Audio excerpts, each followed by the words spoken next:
What is violence? To violate the inherent rights of other beings through theft is actually what is meant to conduct violence. An act of violence is the immoral initiation of force to coerce, compel, or restrain. All right. So when we look at the word violence, right, we see the word violate out of this. We are affecting somebody's rights in a negative way, not a positive way. Most people don't look at violence and say, oh, yeah, it's a good thing, usually for the reason that it hurts somebody else. There's a level of harm involved. And we talked before about what a right is, and a right is essentially not a form of harm, not a form of violation. To say, like, I'm not violating someone's rights is to say, well, I'm not committing a form of violence or a form of theft or a form of lying or a form of slavery.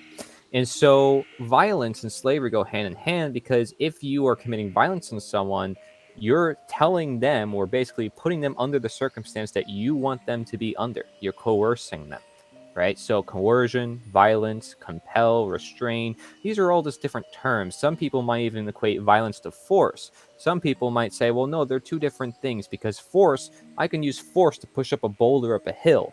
But if I make it deadly force, in the case of what a lot of people might say deadly force is, or violent force, or aggression, some people might call it, then it's violence. It's something that violates people's rights. It's something that everybody says, yeah, this is wrong. This shouldn't be happening. This shouldn't happen to anybody, or at least I say it shouldn't happen to everybody.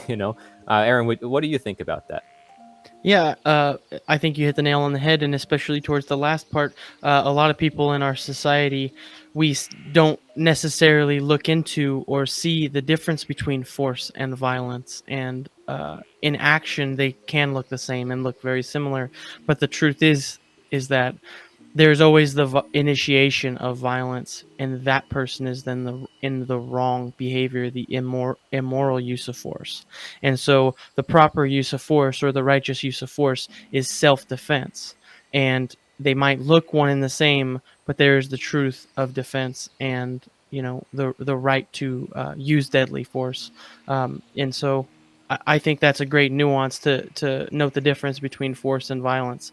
Like you said, violence means to violate. It's a violation of someone's inherent rights, and yeah, I think it's pretty simple once you look into it, but it is very powerful once you realize something, like the non-aggression principle or the self-defense principle, meaning that a lot of people in growing up, they say it doesn't matter who started it. Someone throws a punch on you and you punch back, it doesn't matter who started it. They used to call that violence, but the truth is that only one person initiated violence. The other person was defending themselves, and that is force. Hmm.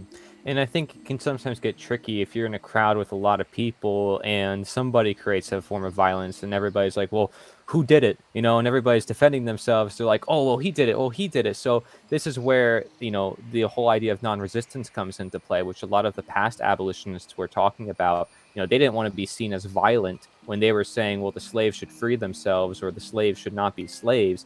They wanted the slaves to be free, and at first, a lot of them were pacifist, a lot of the Christian anarchists, especially the Christian abolitionists. And they did not want to see their movement, their idea, a moral movement, being seen as violent. It would go against everything they're trying to promote. They're trying to promote nonviolence or non-resistance or non-aggression. Again, different ways of saying it, but they were at first against the whole notion of self-defense because they were afraid of that whole notion. Like Aaron said, it's the same action being done, but the question is who's initiating it. And once the slaves started to free themselves through the use of self-defense, the abolitionists had to say, well, wait, that's pretty darn courageous. That's actually really like smart of the slave to do. They have to do it. And Lysander Spooner from the very beginning said, hey, the slave has the right to self-defense against their violent, initiatory, violent slave master. The person saying to them they cannot be free, they cannot express their rights, they cannot choose what to do with their own property, their own rights, their own body.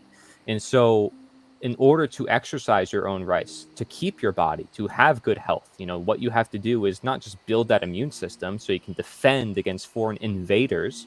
that will initiate aggression against you, whether in the case of bacteria or people. But to understand that that principle is so crucial, that just let live, do no harm, right? And take no harm. This is a common phrase that a lot of people say. And there's another way of saying that, of course, as well. I don't curse, but that's how that's how you say it. So it says to violate the inherent rights of other beings through theft is actually what is meant to conduct violence. So if somebody is saying, well, you have to pay this, I want to take this percentage of your property through taxation. Well, what is that taxation backed by? They're trying to make a demand, a claim upon your ownership. Well, how much of a claim do they have over that ownership? First of all, it's yours, so it belongs with you. And if they say, well, it belongs with me, and you say no, how are you going to stand up for that no? You have to use self defense. Otherwise, that no just turns into an automatic yes. Like, yes, I'll be a slave, I'll do whatever you want. No, eventually there has to be some point in time where you say no, enough is enough. I have to use self defense against those who want to do violence upon me, against those who want to enslave me, essentially. So we have to realize that theft and violence are correlated just as much as slavery and violence is coordinated to be the same. One of the more profound spiritual impacts of the principle of self-defense and the rightful use of force is that it transcends the physical circumstance, and it's the wrongful belief that someone has that there are beliefs that are immoral. There are the belief that someone can make a claim on your property, put you under coercion or duress, is the initiation of violence. That's the very first initiation of violence, is the wrongful belief that you have the right to steal or the right to take someone else's rights. And so it gets very profound in the spiritual aspect, because the right to self-defense starts with the principle and the idea and thought that the right of self-defense in less of in a non-physical form.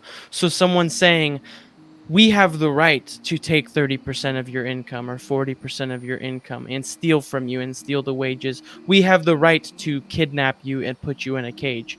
That initiation starts with the belief.